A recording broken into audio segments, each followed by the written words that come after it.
Je me levai sans bruit, comme si le moindre geste pouvait briser quelque chose d'invisible entre nous. La soirée touchait à sa fin, du moins c'est ce que je croyais.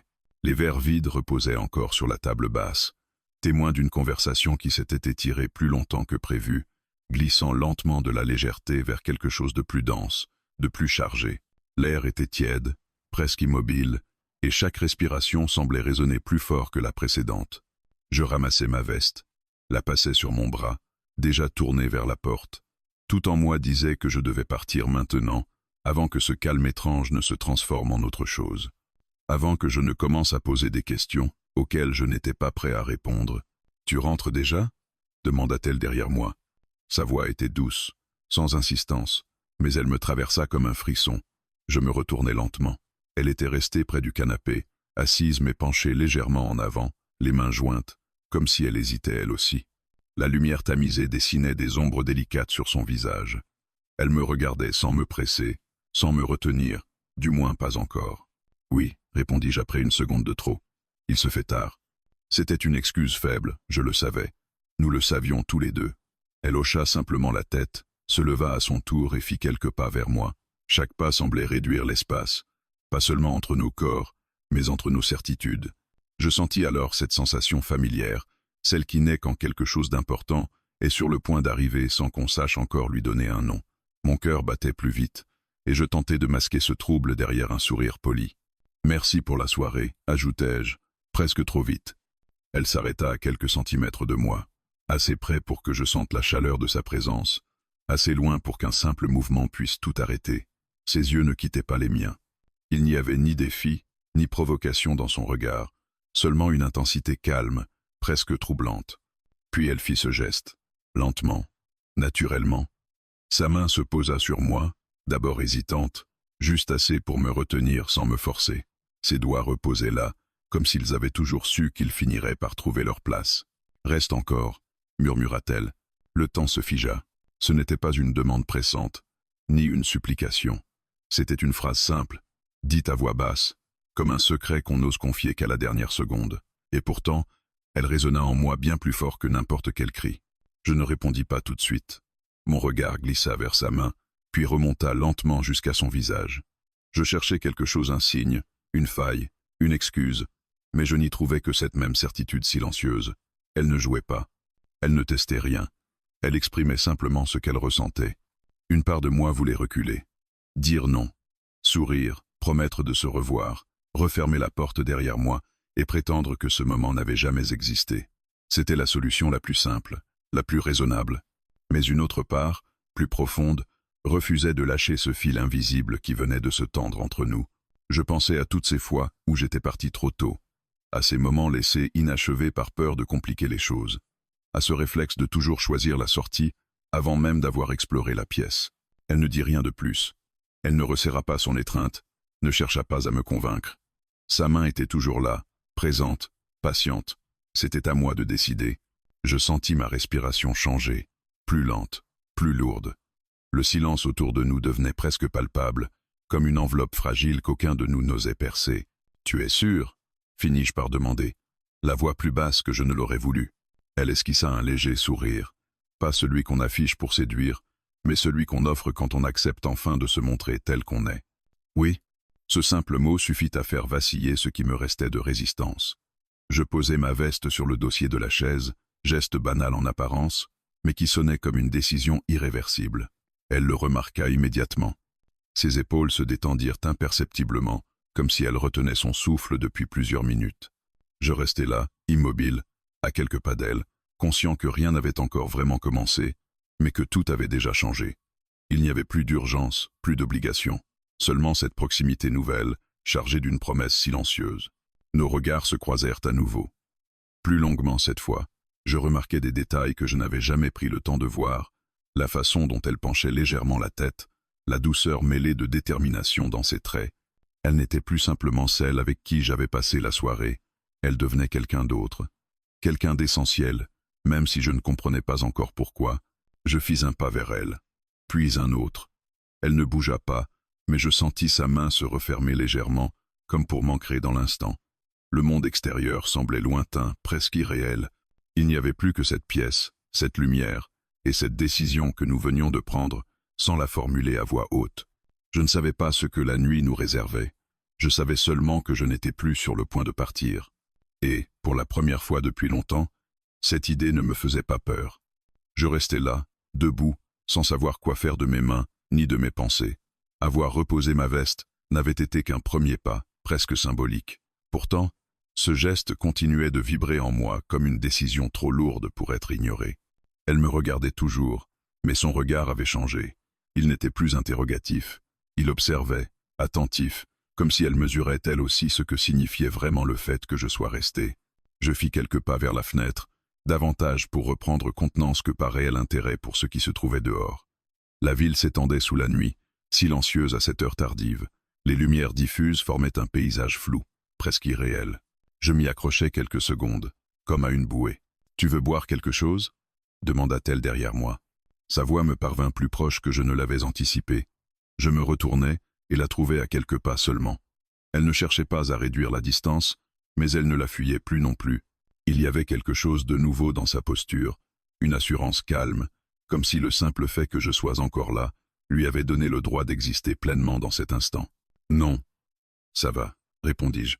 En vérité, rien n'allait vraiment, ou peu, être que tout allait trop bien, trop vite.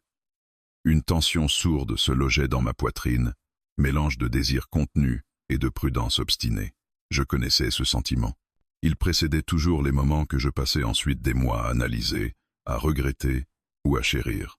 Elle s'assit de nouveau sur le canapé, croisant lentement les jambes. Un geste simple, presque banal, mais qui attira malgré moi mon attention. Je détournai les yeux aussitôt, agacé par ma propre réaction. « Tu sembles ailleurs », dit-elle doucement. Je souris, un peu nerveusement. Je réfléchis trop, avouai-je.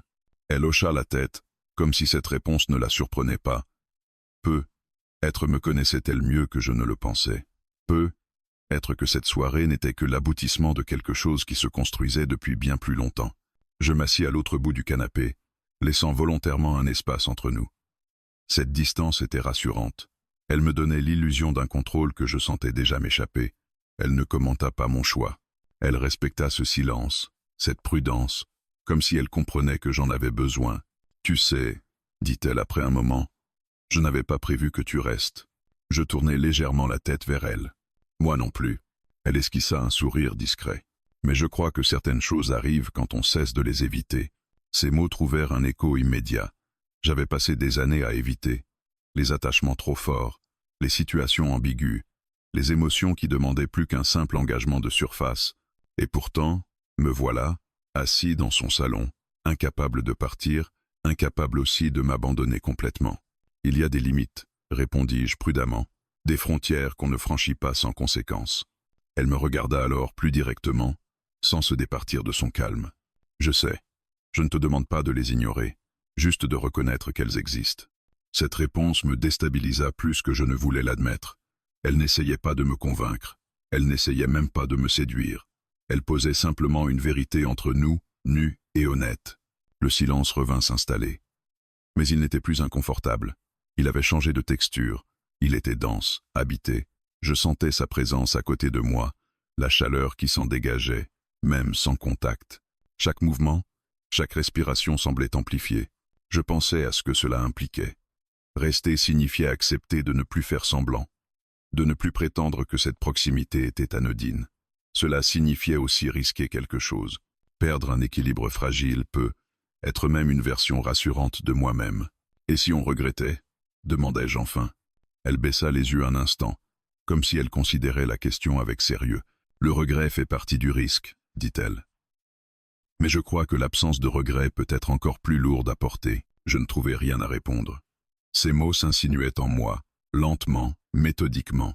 Je me rendis compte que la frontière que je redoutais tant n'était pas matérialisée par un geste ou un acte précis. Elle était déjà là, intangible, dessinée par ce que nous partagions dans cet instant. Sans vraiment y penser, je me rapprochai légèrement. Pas assez pour la toucher, mais suffisamment pour réduire cet espace que j'avais créé. Elle ne bougea pas, elle ne commenta pas non plus. Son immobilité était une forme de respect, presque une promesse. Je sentis alors que la véritable frontière n'était pas entre nous, mais en moi, entre ce que je voulais et ce que je croyais devoir vouloir, Entre la prudence apprise et le désir sincère d'être pleinement présent, la soirée avançait, imperceptiblement. Le monde extérieur continuait sans nous. Et tandis que je prenais conscience de cette réalité, une certitude nouvelle s'imposait doucement. Quoi qu'il arrive ensuite, je ne pourrais plus prétendre que je n'avais pas vu les signes, que je n'avais pas senti ce moment se construire. Je tournai enfin la tête vers elle. Nos regards se croisèrent à nouveau. Il n'y avait plus de questions à poser, seulement une frontière invisible, déjà prête à être franchie. Nous restâmes un moment sans parler, comme si les mots avaient soudain perdu leur utilité. Il n'y avait pourtant rien de vide dans ce silence. Il vibrait, chargé de tout ce que nous ne disions pas.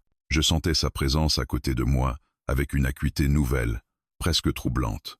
Chaque mouvement qu'elle faisait, même le plus infime, semblait résonner dans tout mon corps. Je remarquais sa respiration avant tout le reste. Elle était lente, profonde, mais pas tout à fait régulière, comme la mienne. C'était étrange de prendre conscience de ces détails, comme si mes sens s'étaient affinés sans que je les décidé.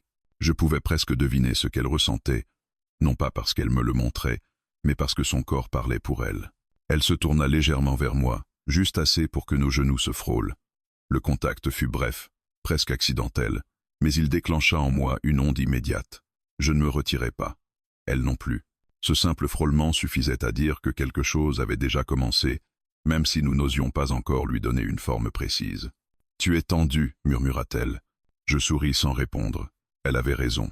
J'étais tendu, mais pas seulement par nervosité. C'était une tension faite d'attente, d'un désir contenu, maintenu volontairement à distance. Une tension que je connaissais bien, mais qui prenait ici une dimension différente, plus intime. Elle leva lentement la main, hésita une fraction de seconde, puis la posa sur mon avant-bras. Son geste était sûr, mais délicat. Elle ne cherchait pas à s'imposer. Elle se contentait d'être là, de réduire encore un peu cette distance que j'avais pourtant tenté de préserver. Je sentis la chaleur de sa peau à travers le tissu. Ce contact, pourtant simple, éveilla quelque chose de profond.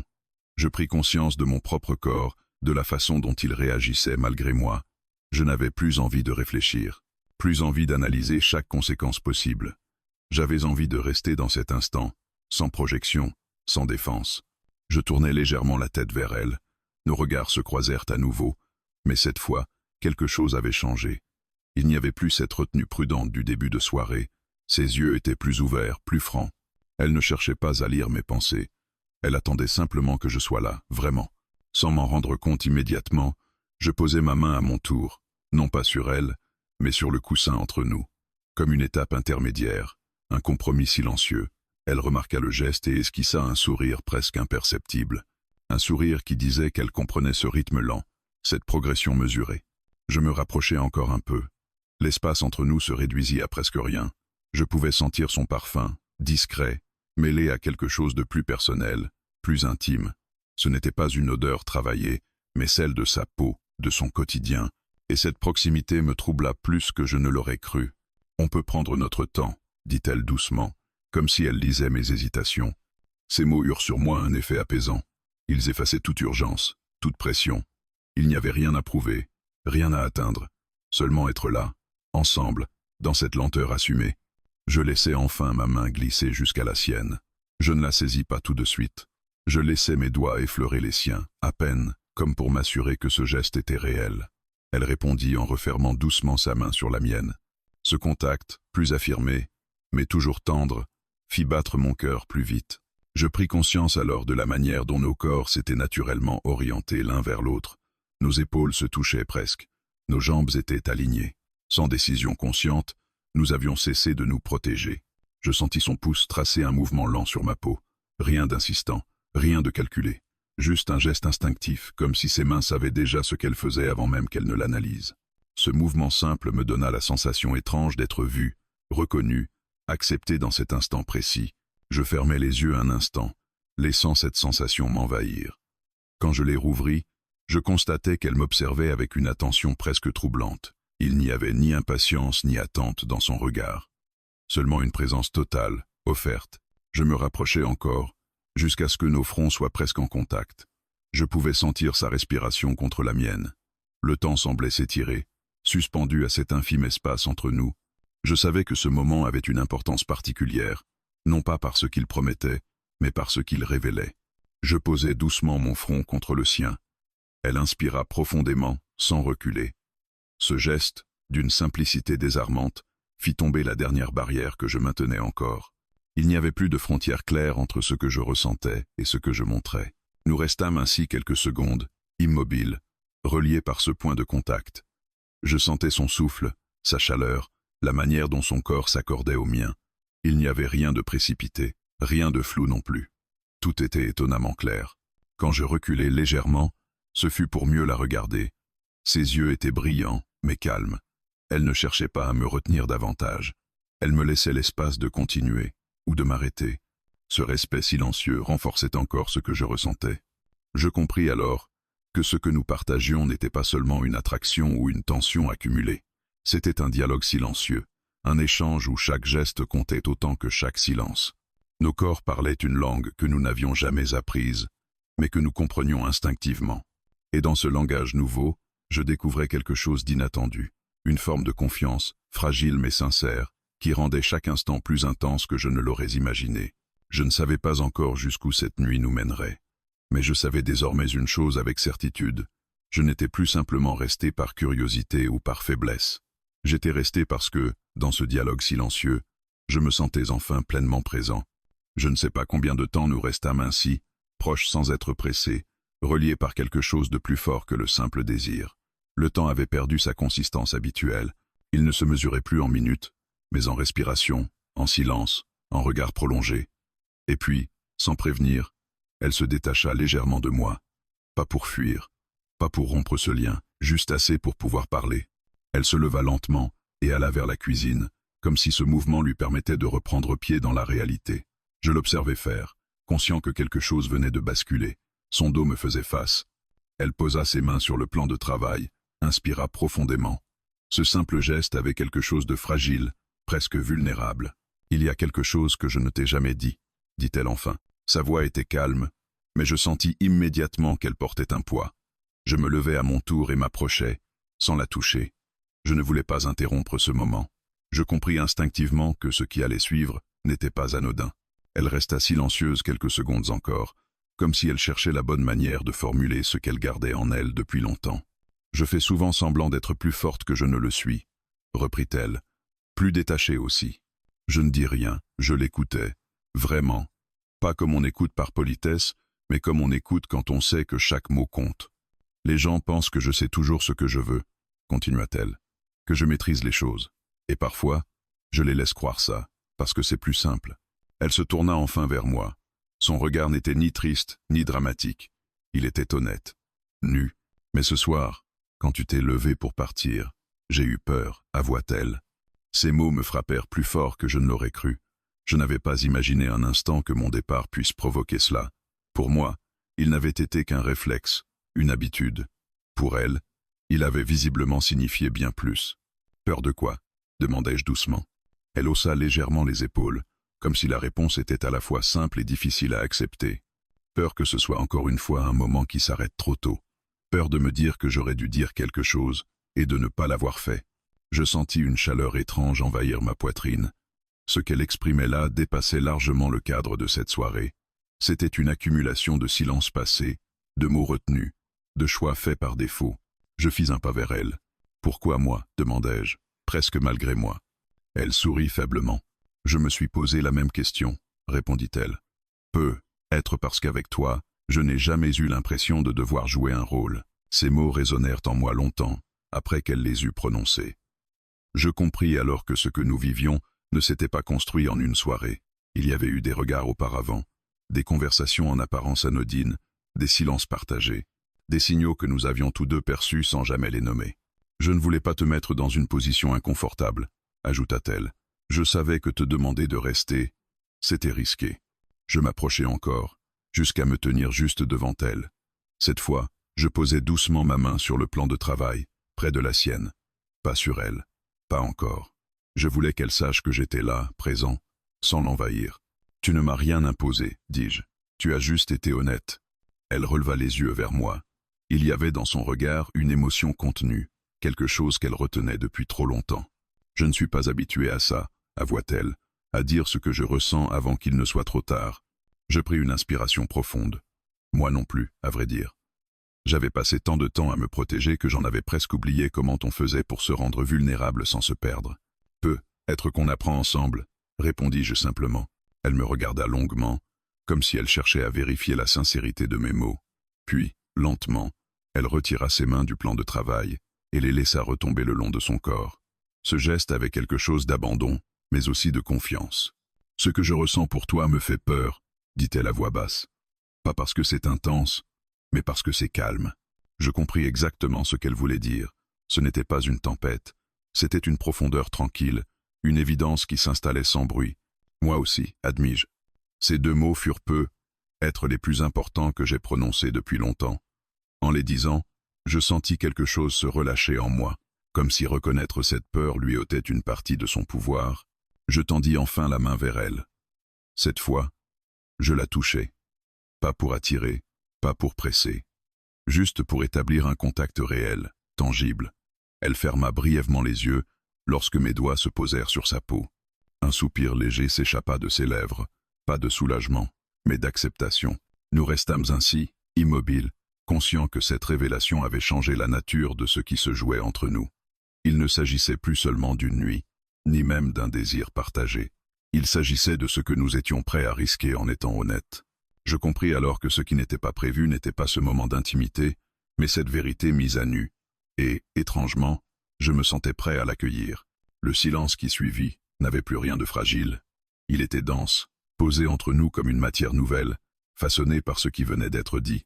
Je sentais encore la chaleur de sa peau sous mes doigts, mais quelque chose avait changé. Ce n'était plus l'élan du moment qui nous liait, ni même la tension douce qui avait précédé. C'était une lucidité inattendue, presque grave. Nous finîmes par nous éloigner légèrement, non par rejet, mais par nécessité. Comme si nos corps avaient besoin de reprendre une forme distincte pour laisser de la place à ce que nos esprits commençaient à comprendre. Elle s'assit sur le bord du canapé. Je fis de même, à une distance raisonnable, suffisante pour respirer. « On dirait que tout est plus lourd maintenant », dit-elle après un moment. Je hochai la tête. Elle avait raison. Ce que nous avions partagé ne pouvait plus être rangé dans la catégorie des instants sans conséquence. Il y avait désormais un avant et un après, même si rien d'irréversible ne s'était encore produit. « Ce n'est pas une mauvaise chose, » répondis-je. « Mais ce n'est pas simple non plus. » Elle esquissa un sourire fatigué. « Pas triste, juste conscient. J'ai toujours eu peur du lendemain, avoua-t-elle. Pas du moment lui-même, mais de ce qui l'oblige à regarder en face ensuite. » Je compris ce qu'elle voulait dire. Le lendemain impose des questions. Il force à nommer ce qui, la veille encore, pouvait rester flou. Il exige des choix là où l'instant permettait encore l'ambiguïté. Je passai une main sur mon visage, prenant le temps de formuler ce qui me traversait. « Je ne veux pas que cette nuit devienne quelque chose qu'on minimise demain, » dis-je, ni quelque chose qu'on regrette en silence. Elle me regarda attentivement, comme si elle évaluait le poids de mes mots. « Moi non plus, » dit-elle simplement. Nous restâmes ainsi, à parler peu, mais juste. Pas de grandes promesses, pas de déclarations excessives, seulement une honnêteté nouvelle, parfois maladroite, mais sincère. Elle me parla de ses habitudes, de cette façon qu'elle avait de toujours garder une porte de sortie, même quand elle souhaitait rester.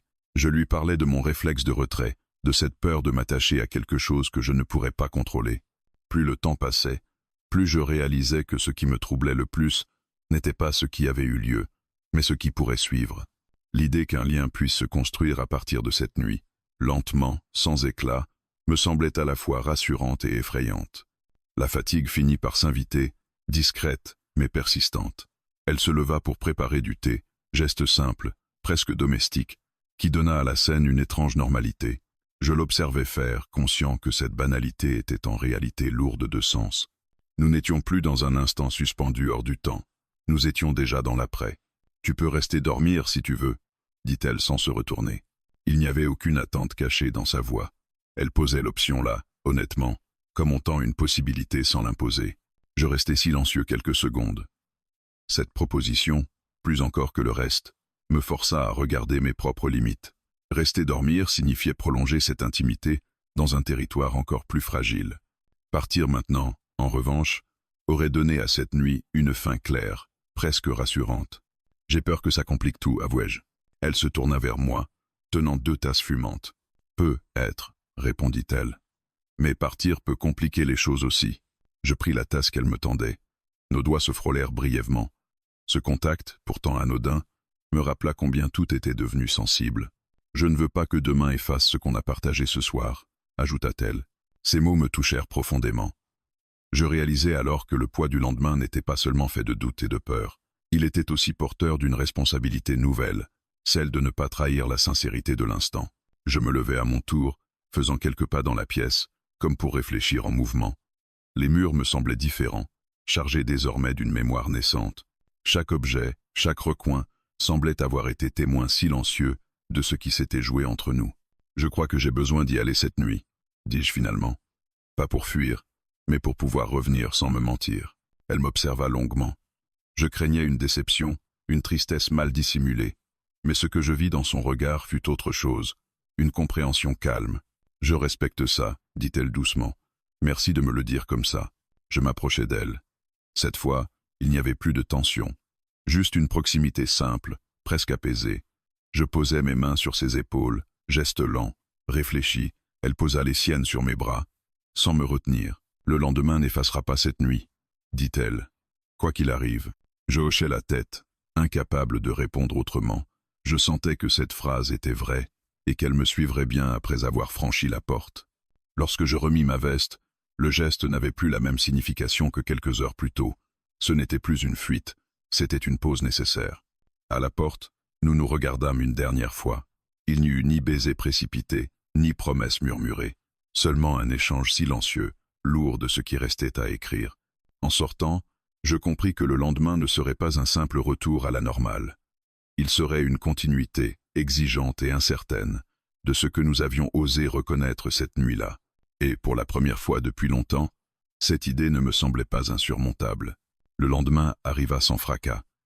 Pas de coupure nette, pas de rupture brutale entre la nuit et le jour. Juste une continuité silencieuse, presque timide. J'ouvris les yeux avec cette sensation étrange d'avoir dormi à peine quelques minutes, alors que des heures s'étaient écoulées. La lumière du matin filtrait à travers les rideaux, douce, indifférente à ce qui avait été bouleversé en moi. Je restai allongé longtemps, immobile, à fixer le plafond. Mes pensées n'étaient pas confuses. Au contraire, elles étaient d'une clarté troublante. La nuit n'avait rien effacé. Chaque mot échangé, chaque silence partagé, chaque regard me revenait avec une précision presque dérangeante. Et surtout, cette phrase, simple et lourde à la fois, reste encore. Je me levai enfin, préparai du café, accomplissant ces gestes mécaniques qui, d'habitude, m'aidaient à retrouver une forme de normalité. Mais rien n'était normal. Tout semblait identique, et pourtant profondément différent. Comme si le monde était resté le même, mais que mon regard avait changé. Je pris mon téléphone, hésitai, le reposai. Puis je le repris. Son prénom s'afficha aussitôt dans mon esprit avant même que je n'ouvre mes contacts. Je n'avais pas besoin de chercher. Je savais exactement à qui je voulais écrire, et surtout pourquoi j'hésitais. Rester. Le mot résonnait encore. Pas rester une nuit de plus, pas rester par confort ou par habitude. Rester, vraiment. Accepter ce que cela impliquait. Ne pas disparaître derrière le silence poli des lendemains gênés. Ne pas transformer ce qui avait été sincère en souvenirs flous. Je finis par lui écrire quelque chose de simple. Pas de longues phrases, pas de justification. Je pense à toi. Et à ce qu'on s'est dit. La réponse ne tarda pas. Moi aussi. 2 mots. Suffisant. Ils portaient tout ce que nous n'osions pas encore formuler. Nous nous retrouvâmes en fin d'après-midi. Pas chez elle, pas chez moi. Dans un lieu neutre, presque banal. Un café discret, loin du bruit. Ce choix n'était pas anodin. Il disait déjà quelque chose de notre intention. Ne pas se cacher, mais ne pas se précipiter non plus. Quand je la vis entrer, quelque chose se détendit immédiatement en moi. Elle était la même. Et pourtant, je la regardais autrement. Il n'y avait plus cette distance prudente qui auparavant me rassurait. Il y avait une familiarité nouvelle, fragile mais réelle. « Salut », dit-elle en s'asseyant face à moi. « Salut ». Nos sourires étaient sobres, mais sincères. Aucun malaise, aucune gêne excessive. Seulement cette conscience partagée que nous avions franchi un seuil invisible. Nous parlâmes longtemps, de tout et de rien, mais surtout de ce qui comptait. Pas de promesses grandiloquentes, pas de plan figé, juste une mise à plat honnête. Elle me parla de ses peurs, encore là, mais moins oppressantes. Je lui parlais des miennes, sans les minimiser. « Je ne veux pas rester à moitié », dit-elle à un moment. « Je ne sais pas faire semblant. Ces mots me frappèrent par leur simplicité. Moi non plus, répondis-je. Et c'est ça qui me fait hésiter parfois. Elle hocha la tête. Il n'y avait aucune déception dans son regard, seulement une lucidité partagée. Rester, pour moi, ça veut dire être présent, dit-elle, même quand c'est inconfortable, même quand ce n'est pas parfait. Je pris une inspiration profonde. C'était exactement cela. Rester ne signifiait pas garantir quoi que ce soit. Cela signifiait ne pas disparaître au premier doute, ne pas se retirer dès que la vulnérabilité apparaissait. Je ne sais pas où ça nous mènera, dis-je, mais je sais que je ne veux pas faire comme si cette nuit n'avait rien changé. Elle sourit doucement. C'est suffisant pour commencer. Nous sortîmes ensemble du café. Le jour déclinait lentement. Il n'y eut pas de gestes spectaculaires, pas de scènes marquantes. Juste nos pas qui s'accordaient naturellement, côte à côte. Ce détail me frappa plus que tout le reste. Rien n'était forcé. Arrivée à un carrefour, elle s'arrêta. « Tu n'es pas obligé de venir plus loin, dit-elle. » Je la regardai. Son visage était calme, ouvert. Elle ne testait rien. Elle laissait l'espace, encore une fois. « Je sais, répondis-je, mais j'en ai envie. » Ces mots sortirent sans effort, sans calcul, et en les disant, je compris que c'était la première fois depuis longtemps que je faisais un choix sans chercher à me protéger. Nous reprîmes notre marche. Plus tard, quand la nuit tomba, je me rendis compte que je ne surveillais plus l'heure, que je ne pensais plus à une sortie possible, que l'idée de rester n'était plus une question, mais une évidence tranquille. Ce soir-là, il n'y eut rien d'extraordinaire, et c'était précisément ce qui le rendait précieux, une conversation prolongée, un silence partagé sans malaise, une proximité qui ne demandait rien de plus que d'être là. Quand je repartis, bien plus tard, ce ne fut pas avec le sentiment de m'arracher à quelque chose, mais avec celui de laisser une porte ouverte. Et cette fois, je savais que je reviendrais. Rester, vraiment, ce n'était pas figer l'avenir, ce n'était pas promettre l'éternité, c'était choisir, chaque fois, de ne pas fuir ce qui comptait, et pour la première fois, ce choix me semblait juste.